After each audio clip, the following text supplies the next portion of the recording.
r/Nosleep. Posted by u/Go Navy 27. My city has been cut off from the world and overrun with monsters. I have a set of rules to stay alive. Rule number 7, the horrors within hardware stores. Seriously, fuck you, Home Depot. Part 14. Hey friends. Eli here, as usual. And Mr. Bailey. And Zoe. And Waffles. But mostly me. Today I'm here to talk about rule number 7, and how I intentionally broke it.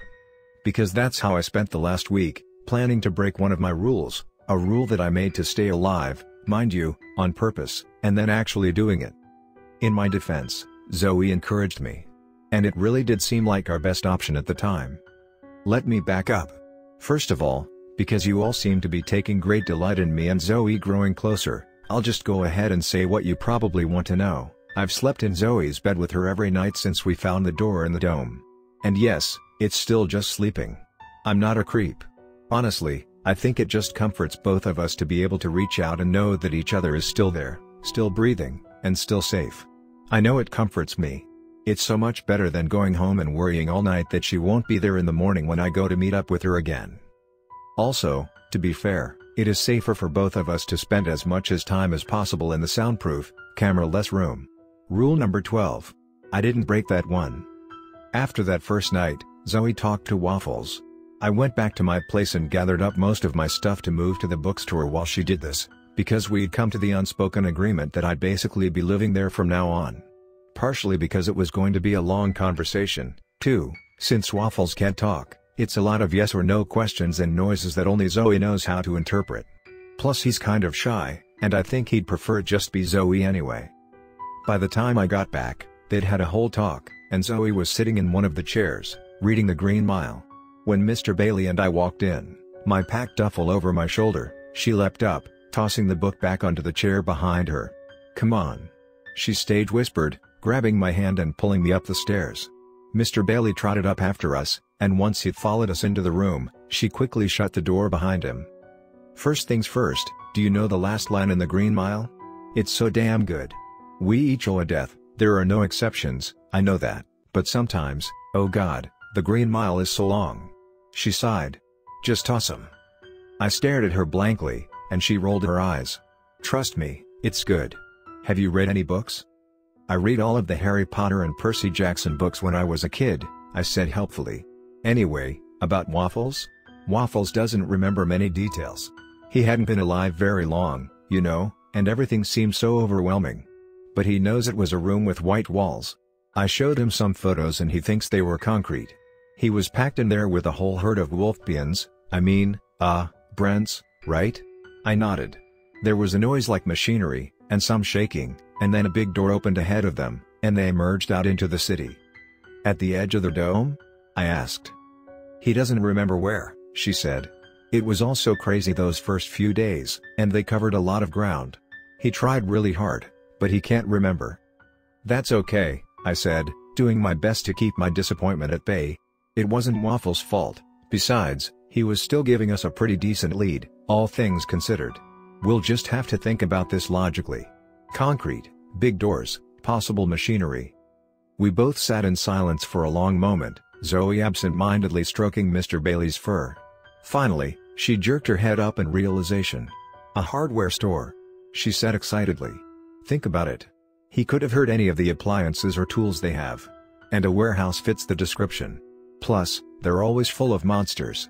Maybe they're full because the monsters came through the dome there and just never left. I was shaking my head before she even finished talking. Nope, no, I said. Or as they say in Spanish, no. We're just guessing at this point, and until we know, it's not worth it. What? Why? She said. Have you forgotten what you just said? They're always full of monsters. I literally have a rule about them. They're bad news, Zoe. She gently pushed Mr. Bailey off her lap and came over to me, taking my hands in hers. I know they are, she said softly. But the longer we wait, the more likely that we die before we find a way out. Especially if that note was more than an empty threat. Okay, I may have lied when I said it didn't scare us at all. I groaned. God, I know. I just really don't want to go back to a hardware store. It'll be like walking into that concert hall all over again. Only this time I'm walking into a monster horde on purpose." She grinned. "So you're down to do it?" "Of course I'll do it," I said. "Like hell I'd let you go alone. And I know you would if I said no. I'll just complain bitterly the whole time. And keep reminding you of rule number 7. And when we inevitably suffer a terrible attack, I'll repeat 'I told you so' until my dying breath." "Sounds like a deal," she said. "Let's get started." Then she kissed my cheek and leapt to her feet, leaving me staring in shock as she blushed a deep shade of red. It was adorable. So, the next few days were spent planning and trying to pinpoint which hardware store was the best bet. We ended up choosing a Home Depot a few miles away, because it backed up to the dome. If there was a hardware store where it would be easy to send monsters in from outside the dome, that would be it. Now is probably a good time to mention rule number 7, since I was already actively breaking it at this point. Rule number 7, don't go to hardware stores. All the supplies in the world aren't worth it. The slogan may be more saving, more doing. That's the power of Home Depot, but the only real power of Home Depot is more dying. The reason for this rule is probably self-explanatory. You've already heard me talk about my aversion to hardware stores and the cause: they're cesspools of monsters. Something about them makes monsters want to hang out there. I always assumed it was the high ceilings and cool, dark warehouse feel, but maybe there's something more. Maybe there were monsters enter the dome. It wouldn't be the weirdest possibility. Regardless, all the fantastic supplies that I could maybe get at one just aren't worth it the risk. Sure, I might be able to get tools or materials or makeshift weapons, but there's also at least an 80% chance I'd die a brutal death. The more dying part isn't only theoretical, either. I once went to a Home Depot with a few other people several months into this mess, and it didn't end well. Long story short, I'm the only one who made it out alive, and even that was mostly by luck. All this to say that I haven't gone to a hardware store since, and I wasn't excited about doing it now. Rule number 7 exists for a good reason, arguably, several good reasons, and I make enough dumb decisions that I didn't want to break it on purpose. But Zoe was right. Plus, I'd break all my rules if it meant getting out of here. So, we spent several days scouting out the Home Depot and making plans. It's impossible to prepare completely without knowing what monsters are in there, but we still did our best to plot the raining of hell on those motherfuckers. How? Well, I'm glad you asked.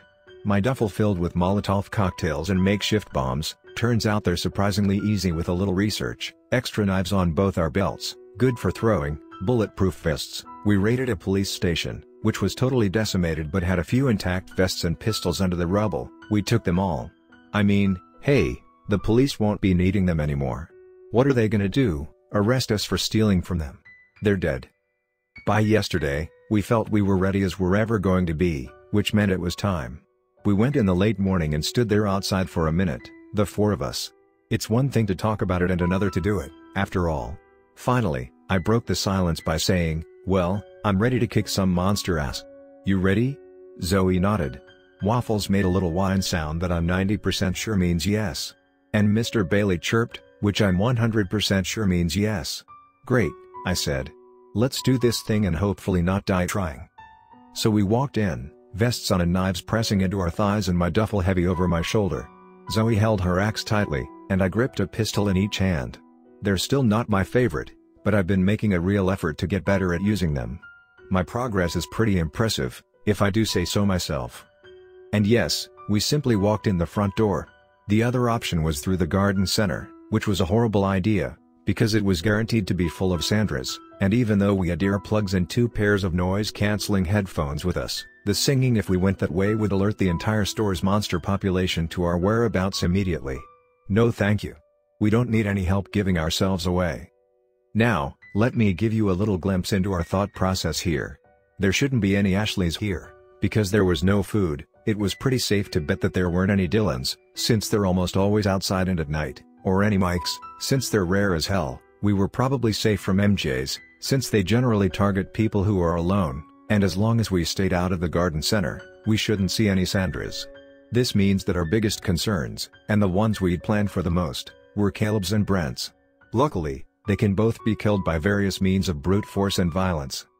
I know that supposedly violence isn't always the answer. However, I think in some cases, violence is the question and yes is the answer. Just saying. Anyway, there we were, in the front of the Home Depot.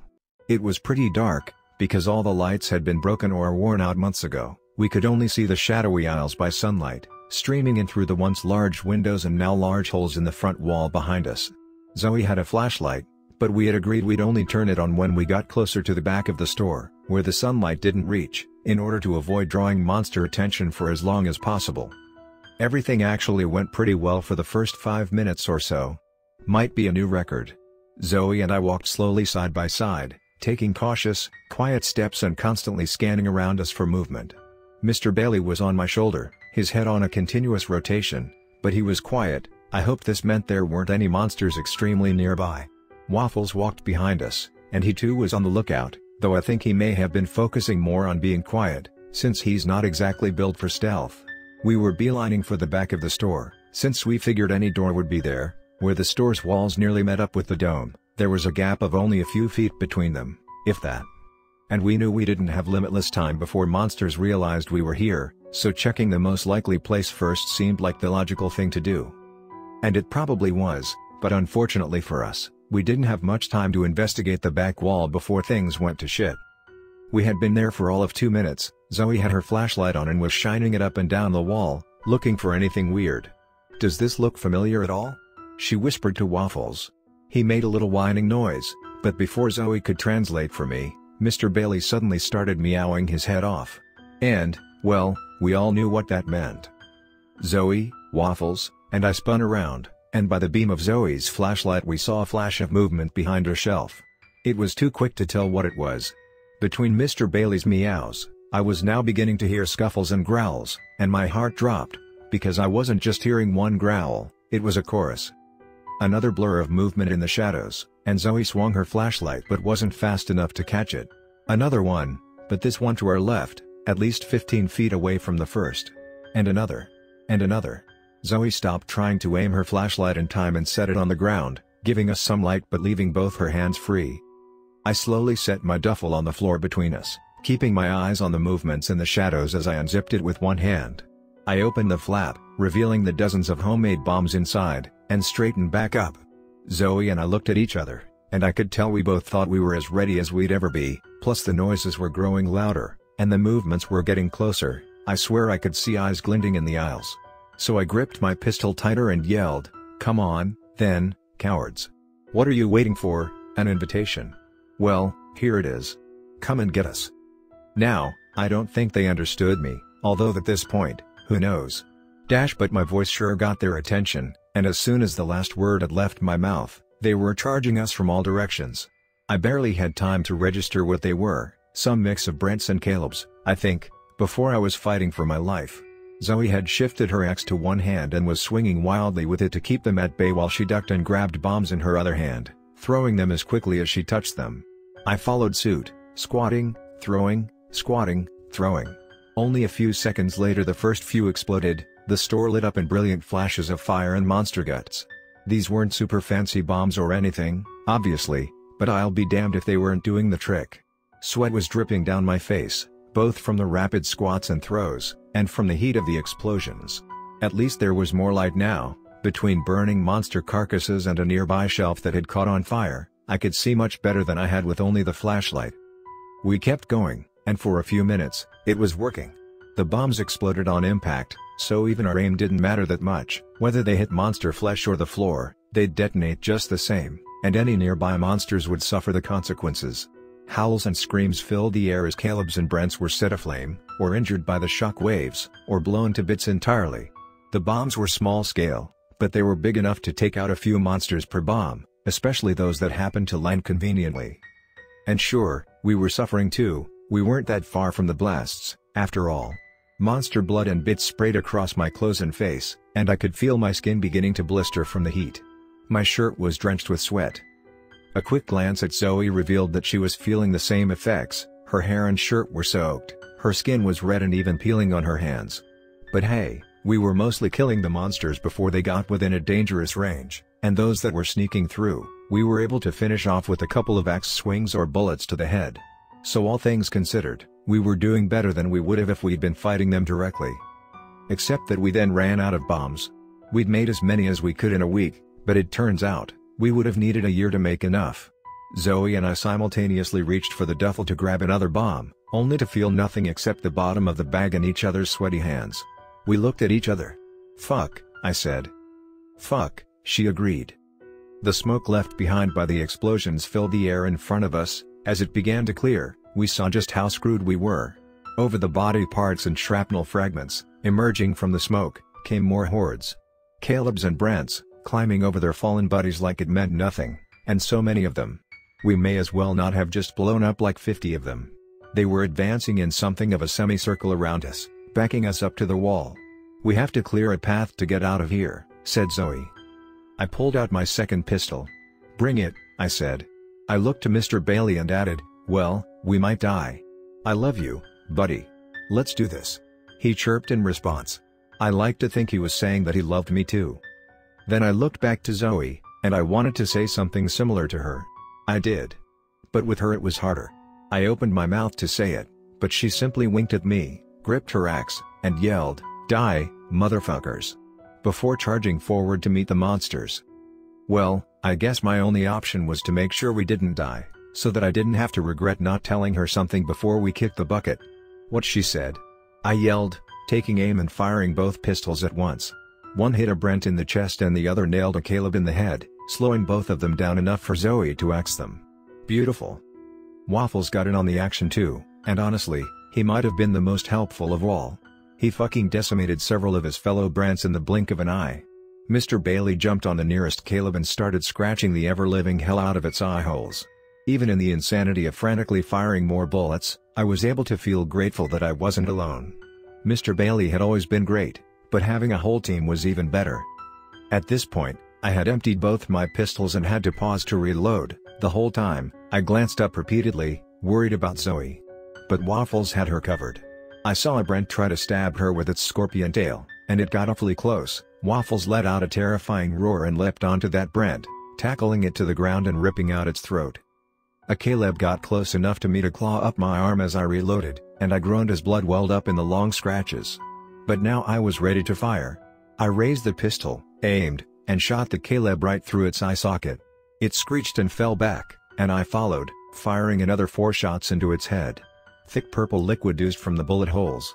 Fuck that Caleb. Fuck original Caleb, too, while we're at it.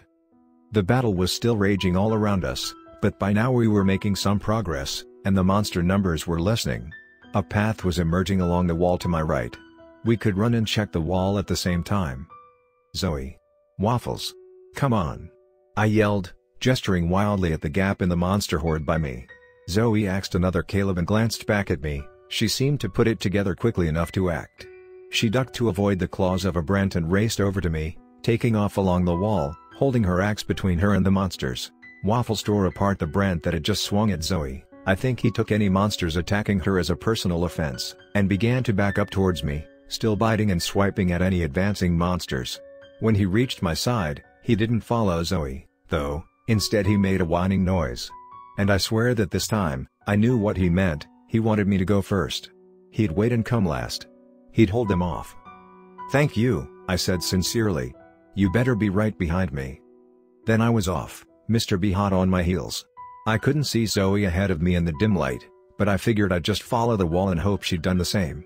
A few monsters popped up out of the darkness. One Brent even got close enough to stab me in the chest with its tail. Thank God for the bulletproof vest, or I'd be dead. I had to empty my pistols again, and this time, I had no spare bullets. I cursed and stuck them in the holsters on my belt, replacing them with 2 of the knives hanging there. I'd already had to throw one of those by the time I caught up with Zoe. She was crouched in the back corner of the store, behind some appliances.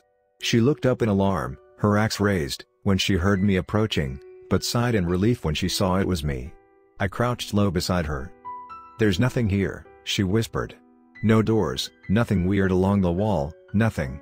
It's useless."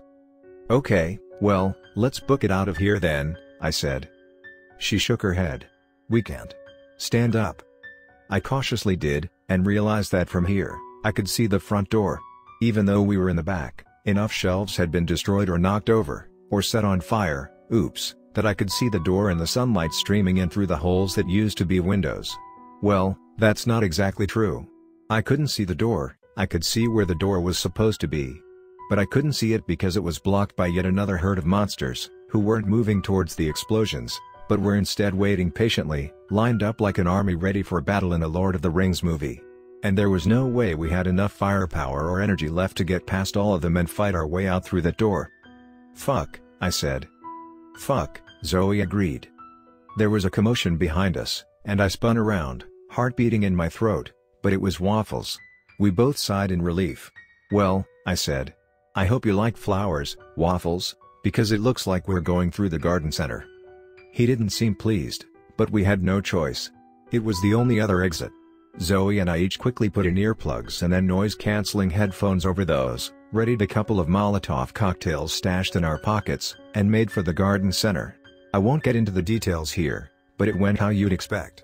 The double layering of earplugs and headphones worked surprisingly well, though I still had a hell of a headache afterwards. Not even noise-canceling headphones can totally block out the effect of 10 Sandras singing at once.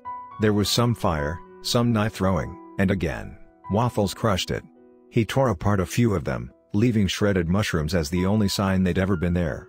Honestly, Waffles was the MVP of that ill-fated trip. Let's hear it for Waffles. The singing, of course, alerted the rest of the monsters where we were, but the time they got there, we were already outside and running away as fast as our legs could carry us. A few followed, but they were easy to pick off. Most stayed in the Home Depot. I guess that's their home now and they didn't want to leave it. Who knows? As long as they weren't coming after me, I wasn't going to question it. We got back to the bookstore shortly before it got dark. After some serious first aid for myself and Zoe, we both had a lot of scratches and burns, and more minor first aid for Waffles and Mr. Bailey. We settled in for the night. I'm just glad we found those vests and planned ahead, because it could have been so much worse. I'm much better off than I was after the concert hall fiasco, for example. We sat around talking after that. About our disappointment that the Home Depot was a dead end, and the possibility of trying another hardware store, and of course I brought up rule number 7 several times, just for the I told you so moment I felt I deserved. Zoe mentioned how Waffles said nothing there had seemed familiar. He remembered the concrete room being a lot smaller, and it didn't have supplies in it like that, it was just empty, and there was the shaking all around. She was in the middle of wondering aloud if we should decide on another hardware store to investigate when an idea occurred to me, and I jumped to my feet as if I'd sat on a thumbtack or something. "Shit!" I exclaimed. "We're so stupid. Zoe, it's not a hardware store." He heard machinery, and the whole room shook. There was nothing in that hardware store that would do that. But a small room that's empty, yet still shakes and makes noise? It's an elevator. I felt the same sense of accomplishment as when I'd just solved one of her riddles. She gaped at me in shock. I could practically see the wheels turning in her head. Then she jumped to her feet too. "It would make sense," she said excitedly. "They're coming from underground. If we can find the elevator, we can get out, and we can find out where the monsters are coming from," I finished. "But an elevator could be anywhere," she said. "I know," I said. "But figuring out where an elevator is sure beats the hell out of going to another Home Depot. I'm perfectly happy never fucking with rule number 7 again. I don't need to prove the real power of Home Depot. I know that place sucks." Yeah, rule number 7, I get it," she said, rolling her eyes. "Now let's find ourselves an elevator." She smiled at me, and even though my skin was blistered and burning with the fire of 1,000 suns, and my arm was hurting like hell, I had hope again, and it felt like the best thing in the world when she looked at me like that. So I couldn't help but smile back.